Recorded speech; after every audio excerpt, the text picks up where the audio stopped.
Hi friends, welcome to my channel கிறிஸாஸ் kitchen recipe. இன்னைக்கு நம்ம மிக்சர் எப்படி பண்ணுறதுன்னு தான் பார்க்க போகிறோம். ரொம்ப ஈஸியான முறையில் 1 மணி நேரம் டைம் இருந்தாலே போதும், சட்டுன்னு வந்து ரெடி பண்ணிடலாம். இப்போ வாங்க வீடியோக்குள்ளே போயிட்டு மிக்சர் எப்படி பண்ணுறதுன்னு பார்க்கலாம். ஃபர்ஸ்ட் இந்த ரெசிபி பண்ணுறதுக்கு முதல்ல பூந்தி பொரிக்கிறதுக்காக ஒரு பவுலில் 1/4 கிலோ அளவுக்கு கடலை மாவு எடுத்துக்கோங்க. இந்த மாவு கூடவே 1/4 கப் போல் அரிசி மாவு சேர்த்துக்கோங்க. நான் இன்னைக்கு கடையில் வாங்கின மாவு தான் யூஸ் பண்ணியிருக்கேன். நீங்கள் வீட்டில் அரைச்ச மாவு கூட பயன்படுத்திக்கலாம். அடுத்து 1 டீஸ்பூன் மிளகாய்த்தூள் சேர்த்துக்கோங்க. தேவையான அளவுக்கு உப்பு சேர்த்துக்கோங்க. கூடவே 1/4 டீஸ்பூனுக்கு கம்மியாக பேக்கிங் சோடா எடுத்திருக்கேன், அதையும் வந்து சேர்த்துக்கோங்க. இப்போது இது எல்லாத்தையும் கையிலேயே நல்லா இது மாதிரி கலந்து விட்டுக்கோங்க. இப்போ பாருங்கள், இதை நம்ம நல்லா கலந்தாச்சு. அடுத்து இதில் கொஞ்சம் கொஞ்சமாக தண்ணி சேர்த்துட்டு தோசை மாவு பதத்துக்கு நல்லா கலந்து எடுத்துக்கலாம். மாவில் கட்டி எதுவும் இல்லாத மாதிரி ஒரு விஸ்கு வச்சு நல்லா கலந்து எடுத்துக்கோங்க. இல்லைனா கையிலேயே கூட நம்ம கலந்து எடுத்துக்கலாம். தண்ணி அதிகம் சேர்த்தும் கலந்துடக்கூடாது, அதே சமயத்தில் கெட்டியாகவும் கலந்துடக்கூடாது. நம்ம தோசை மாவு வந்து எடுத்து ஊற்றுவோம் பாருங்கள், அந்த பதத்துக்கு நீங்கள் வந்து கரைச்சி எடுத்துக்கோங்க. பாருங்கள், இப்போ நம்ம பூந்திக்கு மாவு நல்லா கரைச்சாச்சு. நம்ம கரண்டியில் மாவை எடுத்து ஊற்றும் போது இது மாதிரி இருக்கணும். இதுதான் பார்த்தீங்கன்னா கரெக்டான பதம். இப்போ நம்ம பூந்தியை பொரிச்சு எடுத்துடலாம். பூந்தி பொரிக்கிறதுக்கு இது மாதிரி பூந்தி கரண்டி இருந்தால் எடுத்துக்கோங்க. ஒருவேளை உங்ககிட்ட பூந்தி கரண்டி இல்லை அப்படின்னா நம்ம வீட்டில் இது மாதிரி எல்லார் வீட்லேயுமே சாரணி இருக்கும், இதை கூட நீங்கள் யூஸ் பண்ணி பூந்தி பொரிச்சுக்கலாம். பூந்தி பொரிக்கிறதுக்கு எண்ணெய் நல்லா சூடாக இருக்கணும். எண்ணெய் நல்லா காஞ்சதுக்கப்புறமா நம்ம அடுப்பை வந்து லோ ஃப்ளேமில் வச்சுட்டு நம்ம பூந்தி கரண்டியில் கொஞ்சமாக மாவு சேர்த்துக்கோங்க. மாவை சேர்த்ததுக்கப்புறமா நம்ம கரண்டிலேயே இது மாதிரி வந்து லைட்டாக தேய்ச்சி விட்டோம்னா அந்த ஹோல்ஸ் வழியாக மாவுலாம் இறங்கும். மாவை சேர்த்ததுக்கப்புறமா அடுப்பை மீடியம் ஃப்ளேமில் வச்சுட்டு இதை நல்லா கலந்து எடுத்துக்கோங்க. இப்போ பாருங்கள், பூந்தி வந்து கொஞ்சம் கொஞ்சமாக வந்து உப்பி வர ஆரம்பிச்சிருக்கு. இந்த எண்ணெயோட சலசலப்புலாம் முழுமையாக வந்து அடங்கட்டும். இது மாதிரி எண்ணெயோட சலசலப்புலாம் நல்லா அடங்கி வந்ததுக்கப்புறமா நம்ம இதை வெளியில் எடுத்துடலாம். இதே மாதிரியே பேலன்ஸ் இருக்க மாவுலையும் நீங்கள் பூந்தி போட்டுட்டு ஒரு பிளேட்டில் டிஷ்யூ பேப்பர் இல்லைன்னா பேப்பர் போட்டு இதை எடுத்து வச்சுருங்க. அந்த எண்ணெயெல்லாம் நல்லா இறங்கி வரும். பாருங்கள், இப்போ பேலன்ஸ் இருக்க எல்லா மாவுலையுமே நான் பூந்தி ரெடி பண்ணிட்டேன். பிளேட்டில் இது மாதிரி பேப்பர் இல்லைனா டிஷ்யூ பேப்பர் போட்டுட்டு ஃபுல்லாக பரப்பி விடுங்க. இதில் இருக்க எண்ணெயெல்லாம் சீக்கிரமே வடிஞ்சிடும். அடுத்து ஓமப்பொடி ரெடி பண்ணுறதுக்கு ஒரு பவுலில் 1/4 கிலோ போல் கடலை மாவு சேர்த்துக்கோங்க. கடலை மாவு கூடவே 1 டீஸ்பூன் போல் மிளகாய்த்தூள் சேர்த்துக்கோங்க. அடுத்து 1/4 கப் போல் அரிசி மாவு சேர்த்துக்கோங்க.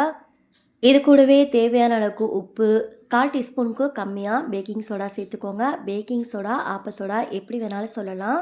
கடைசியாக இந்த மாவு கூடவே 3 டேபிள் ஸ்பூன் எண்ணெயை சேர்த்துக்கோங்க. இப்போ இந்த மாவை நல்லா கையிலேயே கலந்து விட்டுக்கலாம். இந்த காரம் உப்பெல்லாம் வந்து எல்லா பக்கமும் படுற மாதிரி நல்லா கையிலேயே கலந்து விட்டுக்கோங்க. இதை நல்லா கலந்ததுக்கப்புறமா இந்த மாவில் கொஞ்சம் கொஞ்சமாக தண்ணி சேர்த்துட்டு இதை நம்ம நல்லா பிசைஞ்சு எடுத்துக்கலாம்.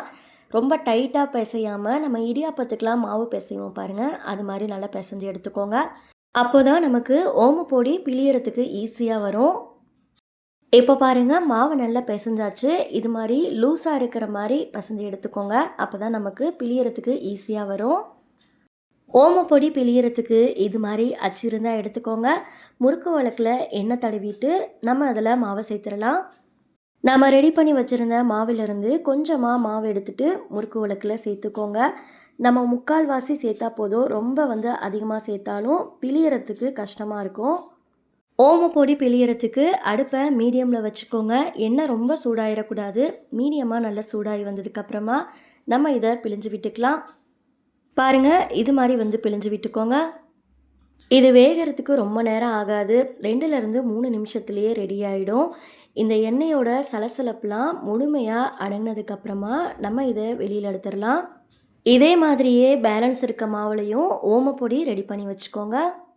பாருங்கள், ஓமப்பொடி எல்லா மாவுலையும் ரெடி பண்ணியாச்சு. இப்போ இது ஒரு ஓரமாக அப்படியே இருக்கட்டும். அடுத்து நாம் மிக்சரில் சேர்க்கறதுக்காக 1/2 கப் போல் பொட்டுக்கடலையை சூடான எண்ணெயில் சேர்த்துட்டு பொரித்து எடுத்துக்கலாம். நீங்கள் பொட்டுக்கடலை, வேர்க்கடலை இதெல்லாம் வந்து உங்களோட விருப்பத்திற்கேற்ப நீங்கள் கூடவோ குறைச்சிக்கவோ சேர்த்துக்கோங்க. நான் 1/2 கப் போல் வந்து சேர்த்துருக்கேன். அடுப்பை மீடியம் ஃப்ளேமில் வச்சுட்டு இதை 2லேருந்து 3 நிமிஷத்துக்கு பொரித்து எடுத்துக்கோங்க. பாருங்கள், இப்போ பொட்டுக்கடலை லைட்டாக நிறம் மாறி வந்திருக்கு. இப்போ இதை எல்லாத்தையும் வெளியில் எடுத்துடலாம். ஒரு பிளேட்டில் பேப்பர் இல்லைனா டிஷ்யூ பேப்பர் போட்டுட்டு இதை எண்ணெயை நல்லா வடிகட்டி எடுத்து வச்சுக்கோங்க. அடுத்து அரை கப் போல் வேர்க்கடலை சேர்த்துக்கோங்க. நான் வறுக்காத வேர்க்கடலை தான் எடுத்திருக்கேன். நீங்கள் வறுத்த வேர்க்கடலை கூட பயன்படுத்திக்கலாம். இந்த வேர்க்கடலை நல்லா செவந்து வர அளவுக்கு வறுத்து எடுத்துக்கோங்க. இப்போ பாருங்கள் செவக்க ஆரம்பிச்சிருச்சு. இப்போ எல்லாத்தையும் நம்ம வெளியில் எடுத்துடலாம். வேர்க்கடலை எல்லாத்தையும் வெளியில் எடுத்ததுக்கப்புறமா அடுத்து அரை கப் போல் அவல் சேர்த்துக்கோங்க. அவல் சேர்த்த உடனே இது மாதிரி பொங்கி வரும். இப்போ ஒரு கரண்டி வச்சு நல்லா கலந்து எடுத்துக்கோங்க. அவல் வந்து பார்த்திங்கன்னா சீக்கிரமாகவே பொரிஞ்சிடும். ஒரு நிமிஷமே வந்து அதிகம்தான். இது நல்லா பொரிஞ்சதுக்கப்புறமா இதை நம்ம வெளியில் எடுத்துடலாம். அடுத்து ஒரு 10 பல் பூண்டை இது மாதிரி தட்டிட்டு சேர்த்துக்கோங்க. பூண்டு சேர்த்ததுக்கப்புறமா இது நல்லா செவந்து பொரிஞ்சு வர அளவுக்கு இதை நம்ம வறுத்து எடுத்துக்கலாம். இப்போ பாருங்கள் நிறம் மாறி வந்திருக்கு. இதை நம்ம வெளியில் எடுத்துடலாம். அடுத்து ஸ்டவ் ஆஃப் பண்ணிவிட்டு ஒரு கைப்பிடி கருவேப்பிலை சேர்த்துக்கோங்க. இந்த எண்ணெயோட சூடுலேயே கருவேப்பிலை நல்லா ஃப்ரை ஆகி வந்துடும். இப்போ இதை நம்ம வெளியில் எடுத்துடலாம். இதை எல்லாமே ரெடி பண்ணி வச்சுட்டு நல்லா அகலமான பாத்திரமாக எடுத்துக்கோங்க. அதில் நம்ம ரெடி பண்ணி வச்சுருந்த எல்லாத்தையும் ஒன்றா சேர்த்துக்கலாம்.